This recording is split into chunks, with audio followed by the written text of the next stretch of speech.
And welcome once again to Why Should We Care About the Indo-Pacific? Brought to you by our producer, IEJ Media, and our sponsor, Bauer Group Asia. More about them in due course. I am Ray Powell. I'm the former military officer here in California. Over there in New York is Jim Caruso. He is the former diplomat. Jim, how are you? Well, we're getting some of the after effects of the fires in Canada. And I know this wouldn't happen if they were 51st state. Of course. Well, so since we're talking about contentious issues regarding allies, we've decided to go ahead and invite on Dr. Ely Ratner. He is the former U.S. Assistant Secretary of Defense for Indo-Pacific Security Affairs under President Joe Biden. He previously served as the Deputy National Security Advisor to Vice President Biden. He has been the Executive Vice President at the Center for New American Security. He holds a PhD in political science from the University of California, Berkeley, and coming to you from Stanford. I have lots to say about that. And a BA from the Princeton University. More to the point and more immediately, he is the author of an essay in the July-August edition of Foreign Affairs, The Case for a Pacific Defense Pact. America needs a new Asian alliance to counter China. All right, a provocative title, a provocative article. Dr. Ely Ratner, why should we care? And I'm going to go there. Why should we care about an Asian NATO? Well, first of all, guys, thanks for the invitation. Great to be here. Really looking forward to the conversation. I think the root of this argument starts with what we understand of China's ambitions and growing military power in the Indo-Pacific, where they have been undergoing rapid military modernization. They have ambitions to dominate the region in ways that would really undermine U.S. interests and, frankly, the interests of most countries in the region, in the world. And from my perspective, the dominant or one of the dominant questions in U.S. foreign policy today is how do we prevent that from happening? How do we maintain a free, open Indo-Pacific in which the United States can engage in the kinds of commerce and technology and diplomacy so that we can be part of the 21st century? We have done that historically through a set of bilateral alliances. And the argument in the paper says we're at the point now where we need to start bringing those alliances together for military operational reasons to maintain deterrence in the face of China's growing threat. And it's something that's been discussed over the years. We tried this back in the 50s and 60s with SEATO. It didn't work then. Is the threat now just greater? So you think there's an impetus for countries to work with us now? Or what is different now than during the Cold War? Well, a lot has changed, and you're right. This is not a brand new idea. It's something we have tried in the past. It's something folks have proposed. My argument is that now it is more essential for the reasons I just described, but also viable than ever before, and that's because of a few different trends. One, we are seeing much closer strategic alignment among America's closest allies in the Indo-Pacific. My proposal is to include at the outset the Philippines, Australia, and Japan. So this is not a pan-regional organization that includes every country in the region. We can talk about that in more detail. But the point is, look, among these four countries, there is a level of alignment that will allow for a greater level of cooperation than we'd ever had before. That one of the challenges historically has been different geographies, different countries, disparate national security interests.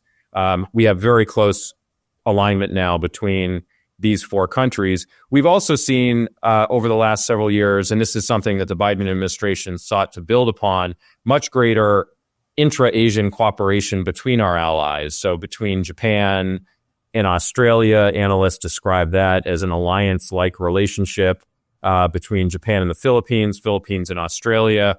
So countries are working with each other in ways that make the old model, sometimes described as a hub and spoke with the United States the middle and separate, distinct bilateral relationships, that doesn't make sense anymore, that it makes more sense to bring our partners together. And the last thing I'll say is that our current system of alliances in the Indo-Pacific was built in the wake of World War II. It was at a time when the China threat was minimal, when our allies some were war-torn, others were just beginning to modernize their militaries and were very focused just on their own defense. Now these countries are some of the most advanced and sophisticated technological countries in the world. They have leading militaries. They can contribute a lot more, and the threat's a lot greater. So it is time to bring together the whole to be greater than the sum of the parts from a defense perspective. And I'll just say, we did some of this during the Biden administration,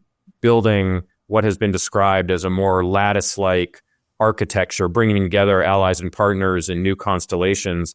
That was important work. It was unprecedented. It was historic, but it's also incomplete and too ad hoc to develop the real kind of military cooperation that you need to provide combat credible deterrence into the long term.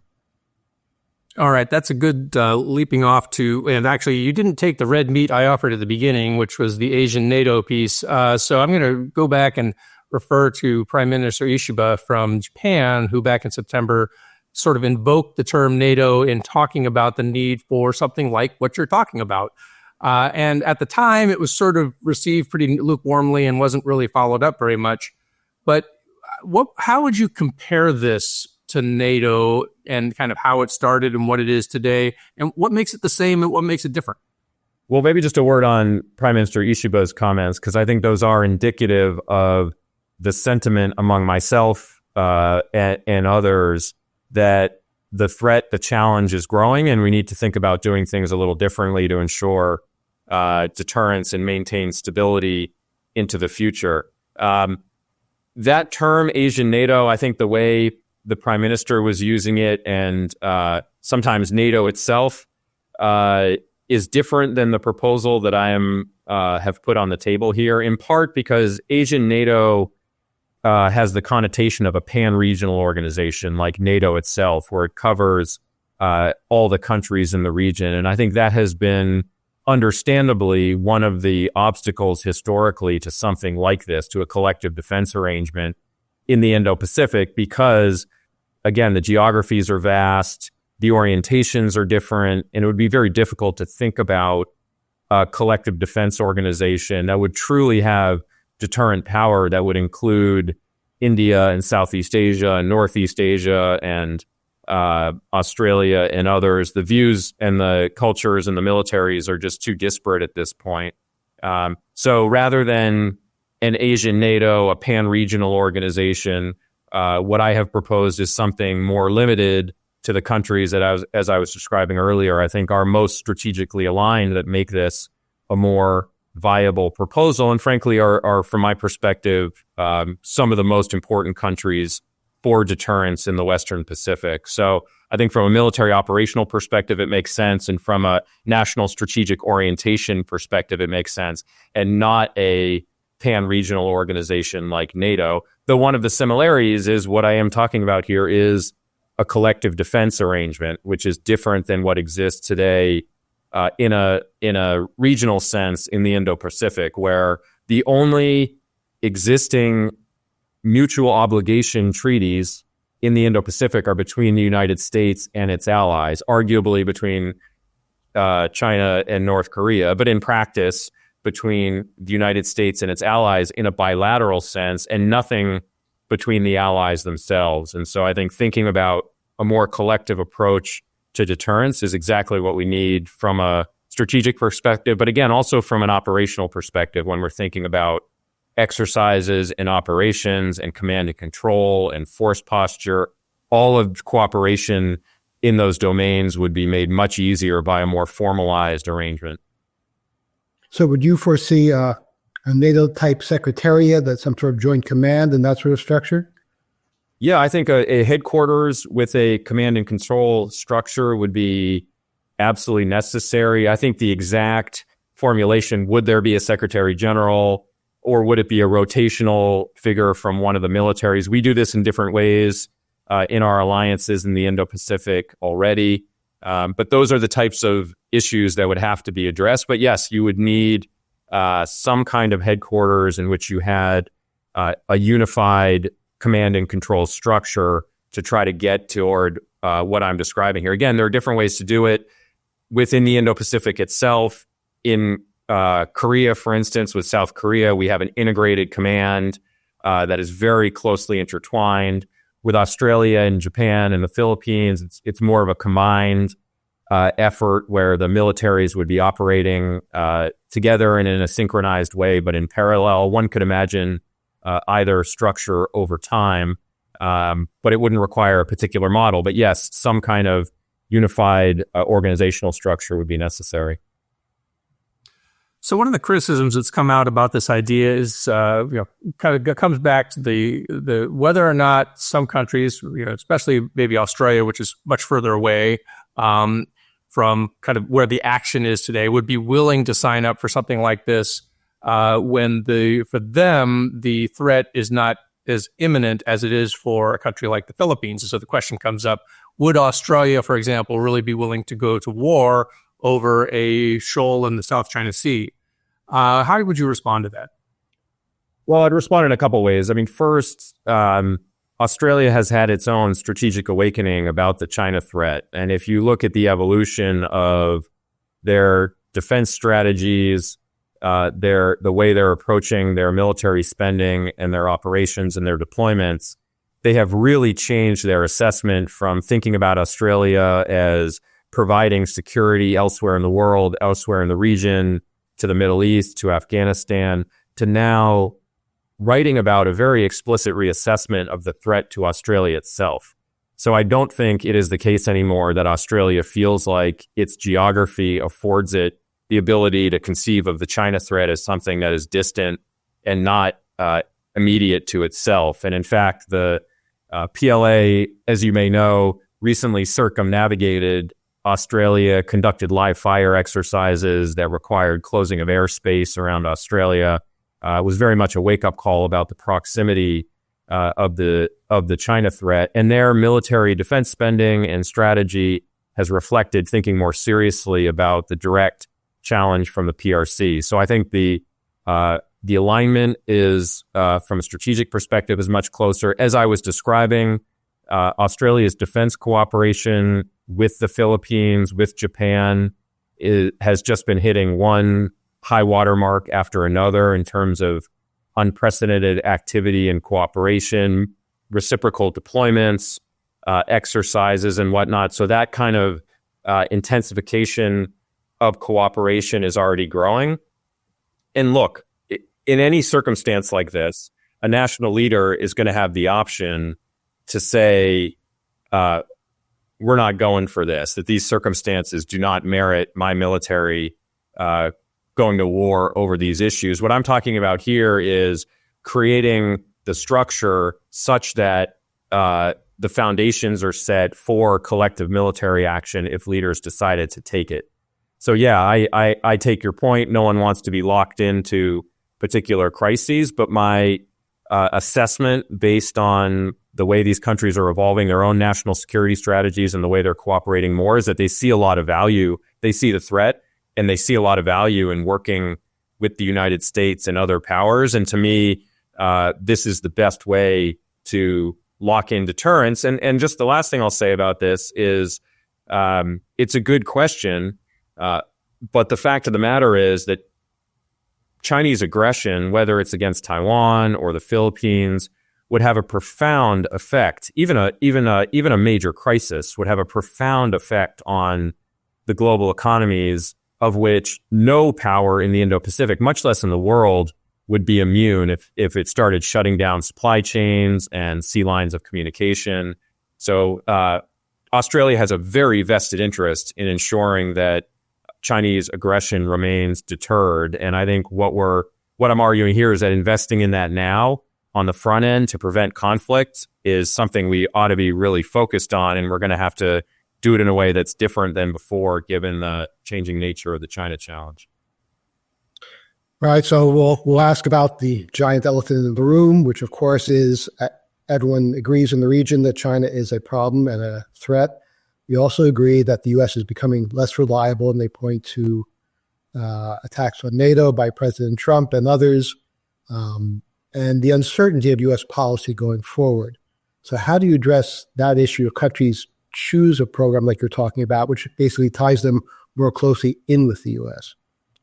Well, it's a good point.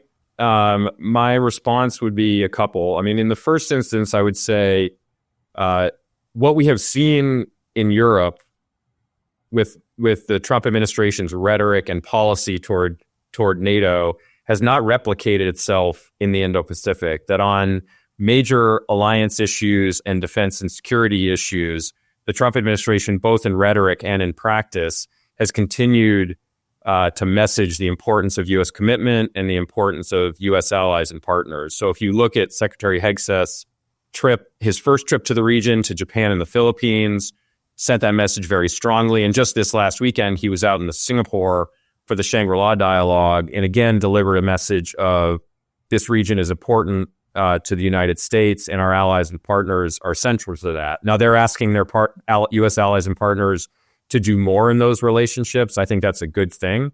But what we have seen to date is an expression of a desire for continuity in those alliances, if anything, to do more and go faster from the Trump administration.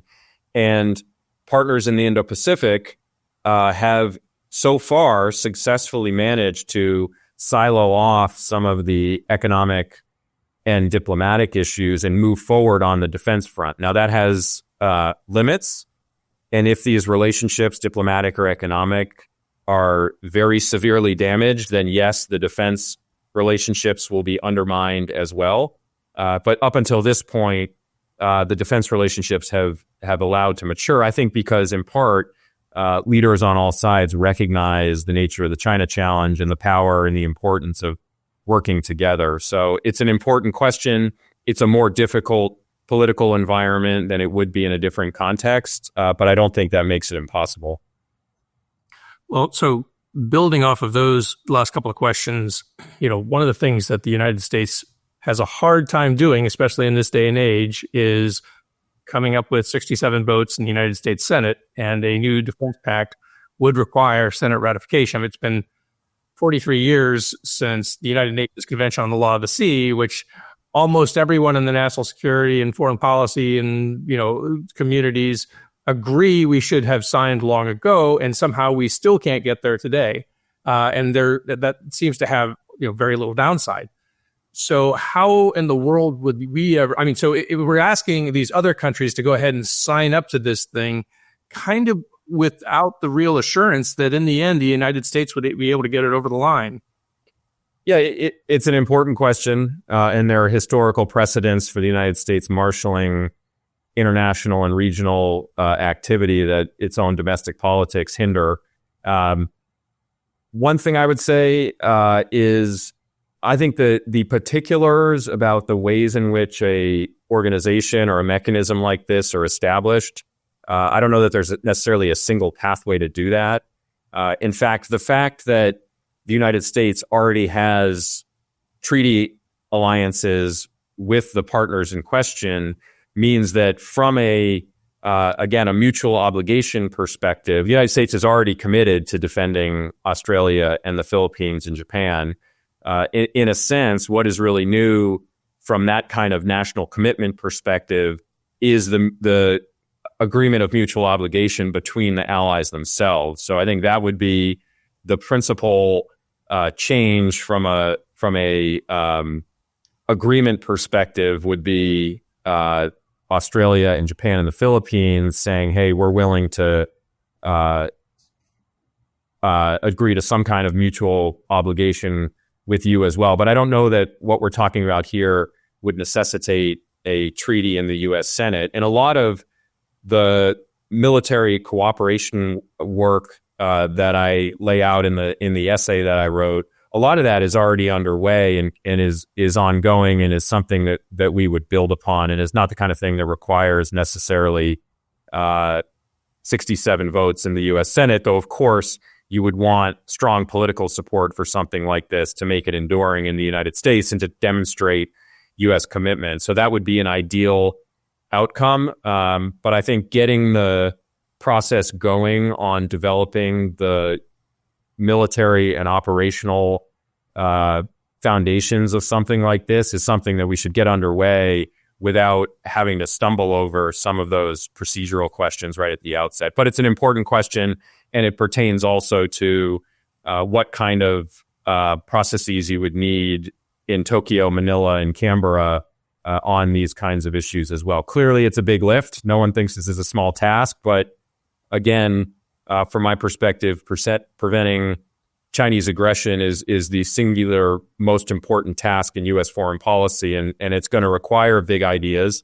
And maybe one of the advantages of this period of disruption we're in right now is that it gives people a chance to think about, okay, we had a international order that was familiar that seems to be evolving and under disruption right now. What does the future of the affirmative agenda of the United States look like in Asia, in the world? And we ought to be looking at ambitious ideas that may take some political heavy lifting to get done for the future international order.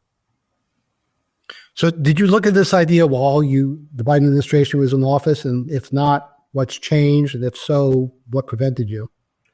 Well, it's a good question. From my perspective, the period from 2021 to 2025 very much was a transition evolutionary phase in this regard, because for well over 10, 15 years, people have been talking about the desire to try to network together our alliances together. I myself have been in and out of think tanks, have seen multiple reports on this aspiration of binding U.S. allies together more than has been done historically. And there had been, on the defense side, some fits and starts on that, but mostly just dialogue and political military discussions, nothing in the way of very real cooperation and activity. I think what we saw starting in 2021 and going forward was, because of the changing threat environment, because of the Biden administration's approach to wanting to work with allies and seeing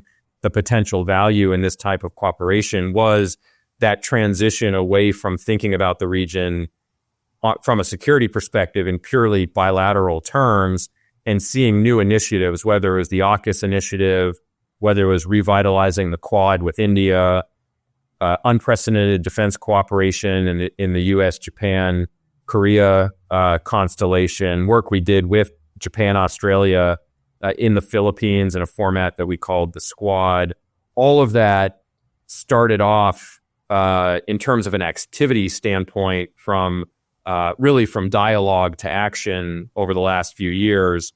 That was a very significant turn in the regional security order, and I think it created opportunities for the types of arrangements that I'm talking about here. So I think it is more about timing and evolution, and really understanding what's in the realm of the possible, because we, as was true on a lot of issues, not just on this issue of minilateral cooperation, but on questions of allied defense spending, on questions of what kind of capabilities were allies going to be willing to invest in, what kind of activities were they willing to do with the United States.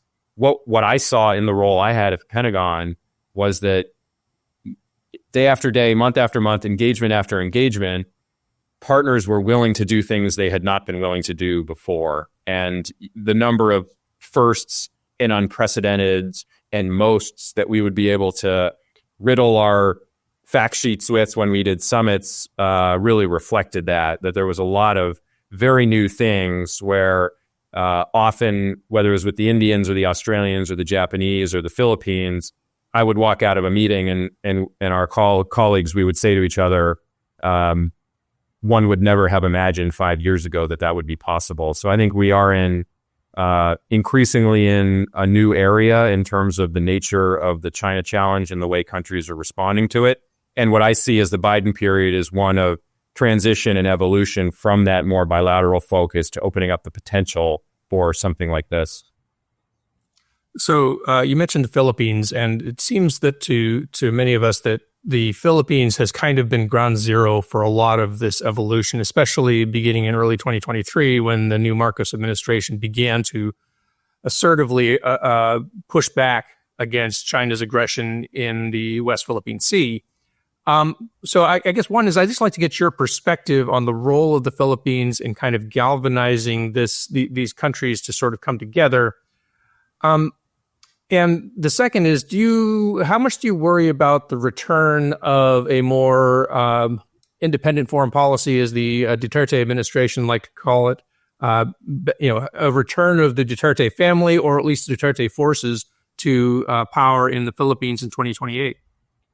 Yeah, so two terrific questions. My personal perspective is that the Philippines are an essential ally for America's future in the Indo-Pacific, from a defense and security perspective, but also from a diplomatic perspective. They are an essential piece of America's approach to the region, obviously an age-old ally, and the work that we did to deepen the alliance on force posture and the modernization of the Philippines Armed Forces was some of the most important work from my perspective that we were able to accomplish during the administration. So absolutely essential. And as you said, they did provide a really important convening function. And that's in part because of the very visible, very assertive, very illegal military and government action by the China's military and their Coast Guard and their maritime militia encroaching upon Philippine sovereignty on things that have already been ruled upon by international law. So these are not even disputes per se. It's a dispute in China's mind, but in the international law, these things are settled, and yet we are still seeing this kind of intensive, coercive, malign behavior, and at times violent, from China toward the Philippines. I think that was just very clear and provided a important case in which U.S. allies and partners, frankly, from around the world, could come together and express support for the Philippines and standing up for international law. And the Philippines has really strong relationships in the region. They've got a great relationship with Australia, a long-standing visiting forces agreement. They are on the cusp of finalizing a reciprocal access agreement with Japan that will allow Japanese forces to more readily operate in the Philippines and vice versa. The Philippines has been the largest recipient of Japanese foreign military assistance in recent years. So it is in part the pressure that it is under from China, and also the degree to which they have very skillfully been developing their relationships with their partners that make them a really key player in this effort. On your question of domestic politics in the Philippines and how does that pertain to this, it's an important question. I think my position on it is that's all the more reason why we should work with urgency to try to deepen and strengthen the U.S.-Philippines alliance and the bonds between the Philippines and our other allies, such that the role of this grouping and the role of these relationships becomes even more deeply embedded in the Philippines' own conception of its security, such that when there are political changes, while there may be differences of approach and perspective and policy, they don't result in radical shifts. So if you look at our relationship with Australia or South Korea, where there are regular swings back and forth between progressive and conservative governments, despite that, because of the importance of the alliance and the deepening that we have done together, there are boundaries within which those political winds swing.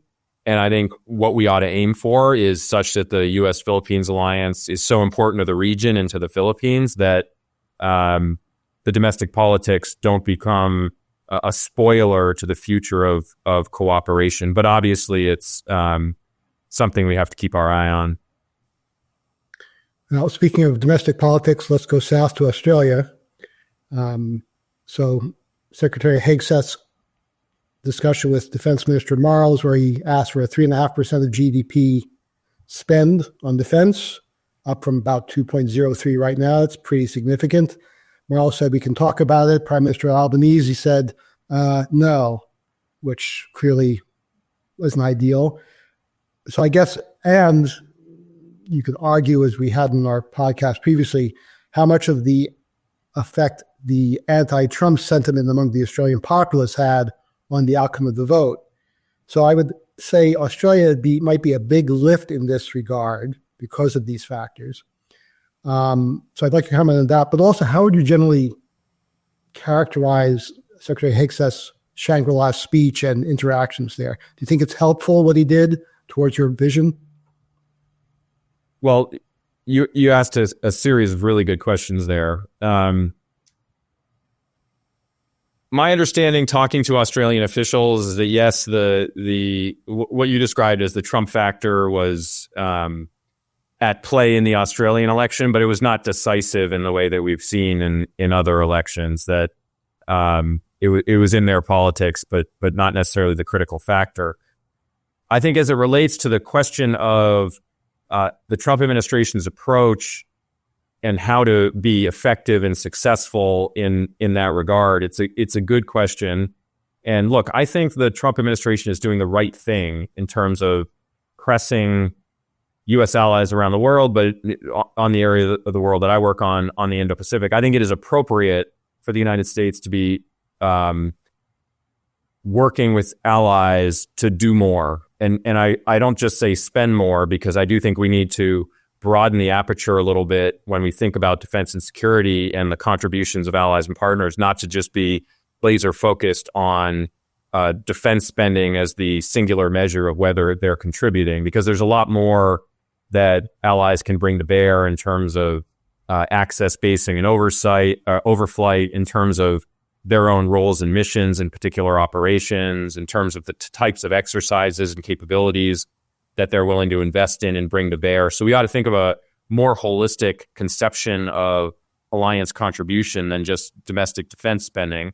But that said, I agree with the Trump administration that more reciprocity and more contribution from allies is important. And that's where countries can do it. And that's from, a strategic perspective. That doesn't mean the U.S. does less, but from a strategic perspective, we need more contributions from allies to reinforce deterrence going forward. So I think from a strategic perspective, it's important. And obviously from a domestic political perspective in the United States, my read of the polling of the American people is that this is not just a Trump thing, that the American people support alliances in principle, but they also, when asked, do want to see allies and partners carrying their fair share. And it's not the 1990s anymore, when the United States was the dominant hegemon and it was just fine, and the threat level was low, and it was just fine for the United States to be the world's policeman. We're not in that international context anymore. And so part of, I think, the future is going to be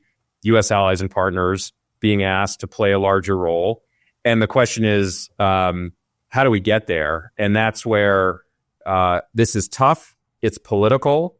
And so doing it with just a bludgeon is not going to be as effective. And I think you're likely to get the response you got from Prime Minister Albanese in other places as well. And so we have to think about, what does a U.S. policy look like? What does a U.S. strategy look like that creates political space in our allied capitals such that they can get out there and politically defend a position of deepening a relationship with the United States? And that's why, as we are pushing allies to do more, we have to think about, what are they getting out of these relationships? How is it deepening their security?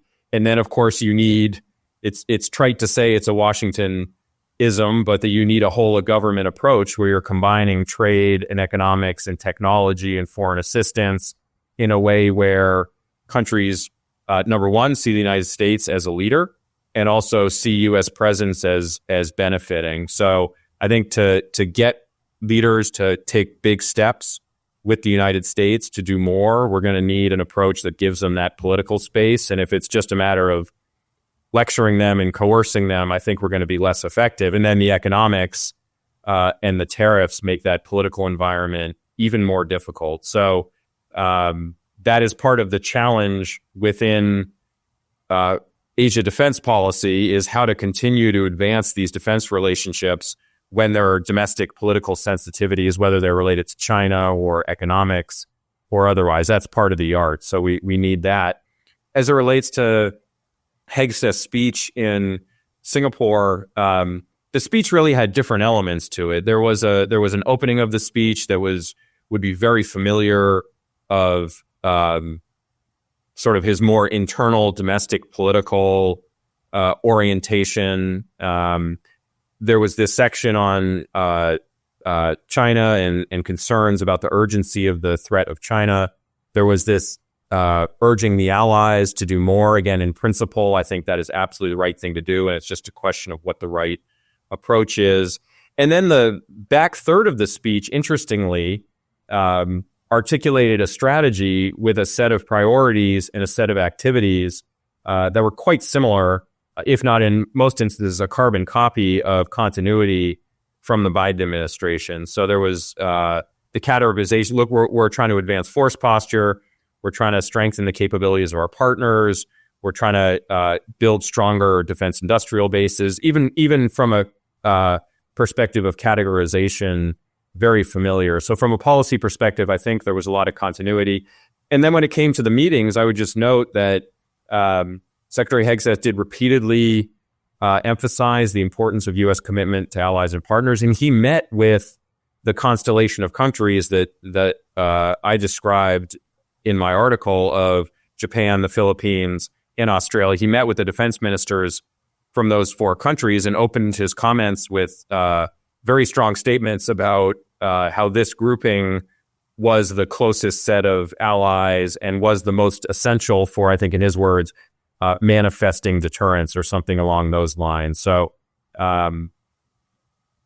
we'll have to see. I think the question will be going forward, does the Trump administration continue to demonstrate that commitment to Asian allies that's different from what we've seen toward NATO? I think the answer to that so far has been yes. But then to what degree do the tariffs and some of the economic and political issues get in the way of advancing bigger and better and stronger defense initiatives? That's certainly what I'll be looking for. Try to see if we can squeeze in a couple more questions here, because there are a couple things I'd really like to get to. One is a huge emphasis in your article and also in this conversation has been this notion of deterrence. And as you're well aware, from traveling around in this region, the terms deterrence and provocation seem like two sides of the same coin, depending on whom you're talking to and what our adversaries are saying. So how would you, when you think about how other countries, say, the ASEAN countries and others might respond or react to this, and of course how China itself would react, would almost certainly accuse us of provoking them. How do you weigh that when you're considering these deterrent measures, and how do you talk to other countries about it? Yeah, it's again a very sophisticated question, and I'm a really sophisticated guy. You're asking the right question, but you're asking the question that is at the heart of strategy issues in the Indo-Pacific about how do we bring the region along with a more competitive approach toward China that is going to make them feel uncomfortable politically and from a security perspective to a region that has been for a long time governed on consensus and has thrived on economic development and really hasn't had to consider the realities of conflict. My response to your question, if someone were to say, look, what you're proposing is going to raise tensions because China's not going to like it and they're going to react to it, I guess I would say a couple things. I think the first most important response is, what's the alternative? Right? What's your plan, Stan, for maintaining deterrence in the Indo-Pacific? Because if it's bury our heads in the sand and hope that the China threat goes away, or hope that a strategy and approach and ambition that they have outlined is somehow not actually what they're planning to do, I think we'd be fooling ourselves. So those who say, look, whether you guys talk to a lot of people about these issues, whether it's on technology or diplomacy or economics, the folks who say, look, this orientation around competition, it's really disruptive. Can't we just get back to the heyday of the 1990s?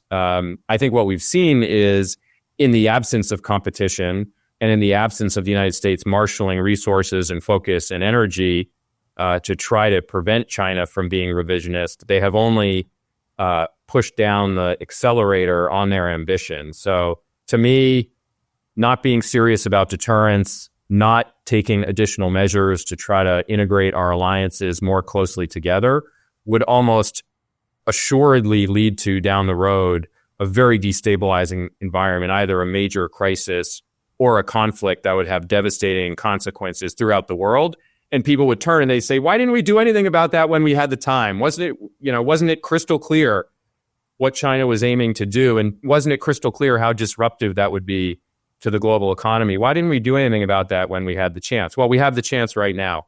And yeah, it's going to be uncomfortable. There are going to be tensions. China will respond in terms of taking military measures, in terms of coercive economic and political measures against any country that seeks to deepen its partnership with the United States. But that is precisely because these kind of arrangements will potentially blunt their revisionist ambitions. And if they can effectively coerce and bribe and influence countries not to work with the United States, then it's going to pave the way toward the kind of China-led order that they have designs for. So, yes, it's going to raise tensions, but that is the part of the cost that will come along with doing what we need to do to maintain ultimately in the long run stability, which will benefit the region broadly. That is my argument. That's based on everything I have read and the experience that I've had working on these issues. But it is not to say that it would not come with tensions. And yes, there are countries in Southeast Asia who would much prefer that the United States just stayed quiet and can't we all just get along here? I just don't think that's realistic given PRC ambition. All right, Jim, the exit question is yours. Okay, well, you put your finger on Southeast Asian countries not liking this. ASEAN centrality would be under threat, at least according to ASEAN, so there'd be a lot of outcry about that. But more interesting is what India would do. How do you see them going? Well, and on the ASEAN centrality question, just my quick response to that would be, as was the case during the Biden administration, I think with this type of proposal as well, I would still conceive of it in the context of complementary and overlapping institutions. ASEAN is not a defense and security, collective security arrangement anyway. And doing something like this would not prevent ASEAN centrality as the principal convener in the region, nor would it prevent the United States from moving forward with trilateral cooperation with South Korea or the Quad mechanism with India. So these things... But they didn't like Quad either, remember? Yeah, but these things can coexist in practice if the United States shows up, as the Biden administration did, to major ASEAN events and engage that institution and treated it with the respect and engagement that it deserves. So I think you can do both. On the India question, India is not desirous, as far as I understand, of being part of a collective defense pact in the Indo-Pacific. So, of course, the door would be open for them, but I don't think they would view this as something that they were left out of. My hope is they would view it as something that would be stabilizing in the Western Pacific as they were dealing with their own threat from China on their border and in the Indian Ocean. And the United States would continue working with India. That's one of our most important and, frankly, fastest growing defense relationships in the world. And something like this certainly wouldn't slow that down. And any instances in which India wanted to cooperate with in an informal capacity in some of these minilateral arrangements, they would always be welcome. So I think it would be additive to the U.S.-India defense relationship. And if it did, in fact, contribute to stability in the Western Pacific and bring more allied deterrence power vis-a-vis the threat from China, then I think India would welcome that. But that would have to be consistent with continued U.S. engagement and deepening with India on a bilateral basis. All right. Well, Ely Ratner, if people want to keep track of your work, where are the best places for them to follow you? Well, I am now a principal at the Marathon Initiative, a think tank focused on preparing the United States for long-term great power competition. So I will be publishing from there and active around Washington and on social media and otherwise. So I look forward to staying engaged and continuing to debate these important issues. And just wanted to say thanks a lot for a really terrific conversation. All right. Well, that's the article is The Case for a Pacific Defense Pact. It is in the July-August edition of Foreign Affairs and, of course, up on their website. I urge all of our listeners to go out and read it, engage with Ely, and engage with us. Thanks very much. All right. Thanks so much, guys.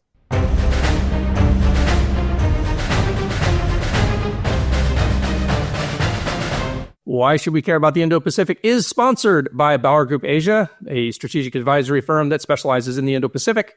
Bauer Group applies unmatched expertise and experience to help clients navigate the world's most complex and dynamic markets. Jim Caruso, of course, is a senior advisor with Bauer Group, and their website is BauerGroupAsia.com. Jim, I feel like this is the article we've been waiting for somebody to write.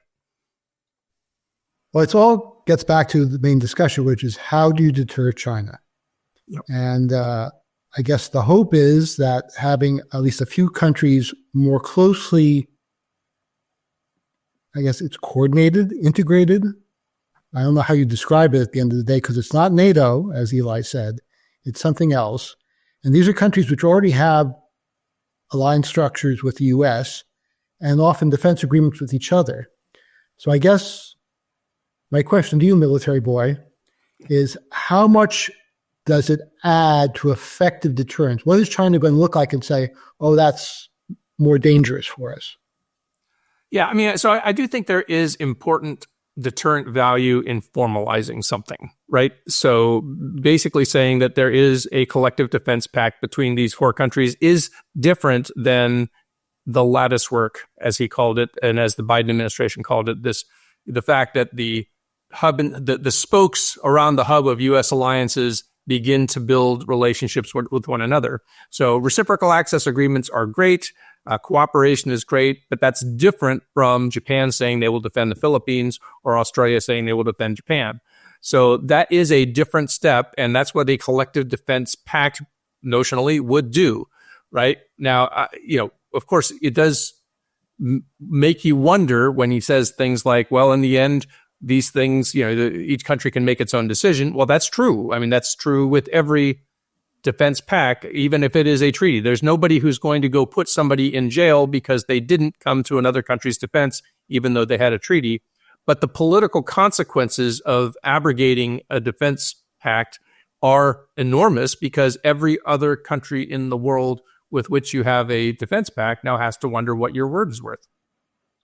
And it'd be really interesting for the Koreans to vote for or approve an agreement that says, we will fight for the Senkaku Islands to remain Japanese.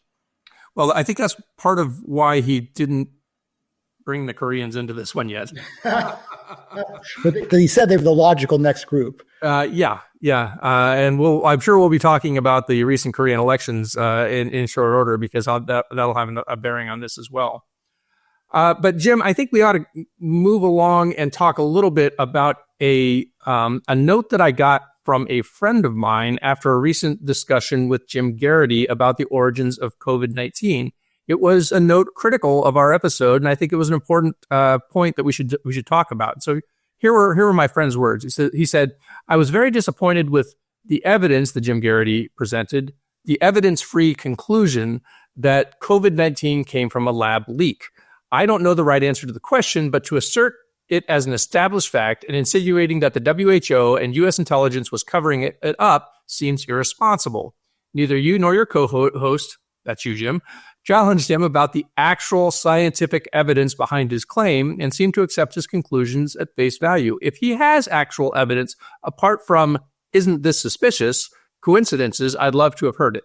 This is not the fact-oriented discussion I've come to expect from your podcast. Jim Garrity, how do you respond, sir? Jim Garrity? Oh, Jim Garrity, I'm sorry, he can't hear me. Jim Caruso, how do you respond? Well, if I were Jim Garrity, I would say something snarky. About the Jets? No, you don't have to say anything snarky about the Jets. They bring on themselves.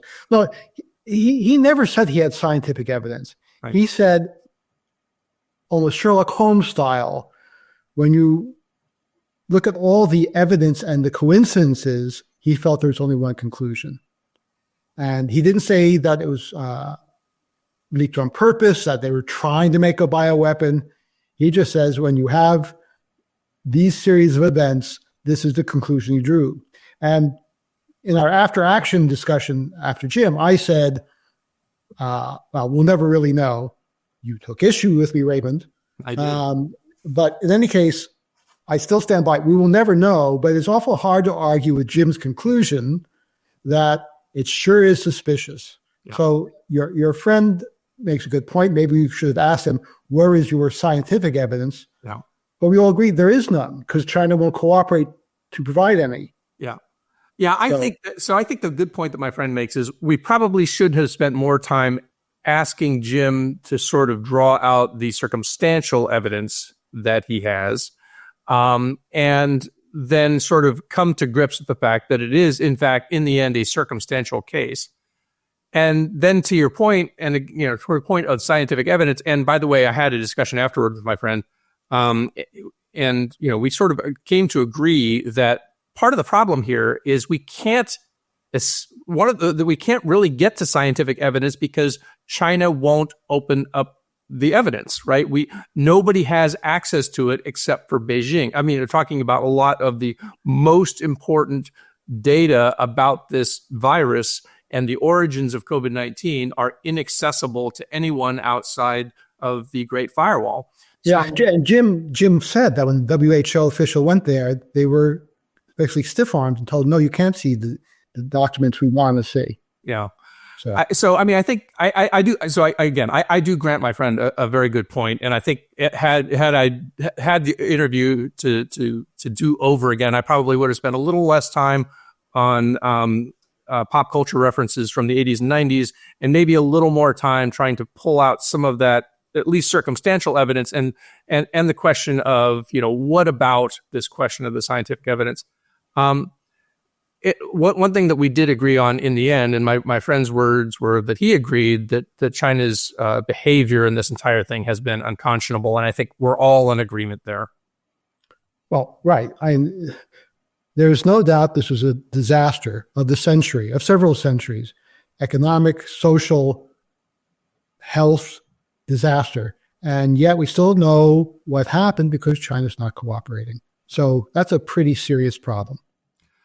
Well, all right, Jim Caruso, not Jim Garrity, but Jim Caruso, we do thank you, and we thank our producer, Ian Ellis Jones, and IEJ Media, which produces our podcast. We want to encourage all of our listeners to check out Ian Ellis Jones, who this past week has been, some of his military and geopolitical graphics have been featured in news in Asia, most recently the Manila Times. You can follow him at Ian Ellis Jones on X. If you like this episode, you really do need to subscribe and follow. Jim, I was listening to another podcast and was encouraged to do the same thing for them because it helps the, quote, algo. So the algo, by which I assume they mean algorithm, is that thing that encourages other people to follow us. So if you subscribe and follow us, then other people will, then you will help the algo and other people will follow us. So of course we have selfish reasons for asking you to do that, but we also think it'll be helpful to you because then it will suggest this in your feed as well. If you're watching us on YouTube, we thank you. We're at youtube.com at IP Podcast. If you're listening to us on your audio podcast, we thank you as well. Please give us those 5-star reviews and glowing remarks. You can, of course, follow us on social media. We are on X. We are on LinkedIn. We are on Blue Sky. And you can email us at, Indo-Pacific Podcast@gmail.com. That's Indo-Pacific Podcast@gmail.com. Just want to call out a couple of our recent podcasts. One is Why Should We Care About China's Gray Zone Campaign in the Pacific Islands with Cleo Pascal. I want to note that one because it has just been killing it on the audio side.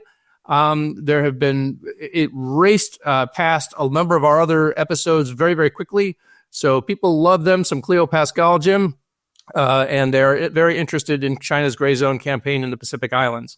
And of course, if you're just interested in America's Pacific allies, you can go all the way back to episode 8, where we talked to retired Admiral Harry Harris, who used to be the commander of Indo-Pacific Command and the ambassador to South Korea. Why should we care about America's Indo-Pacific allies? That was episode 8. Finally, we want to thank our sponsor, Bauer Group Asia. Go visit them at BauerGroupAsia.com. For Ian and Jim, I'm Ray. For this time, we'll see you next time on Why Should We Care About the Indo-Pacific.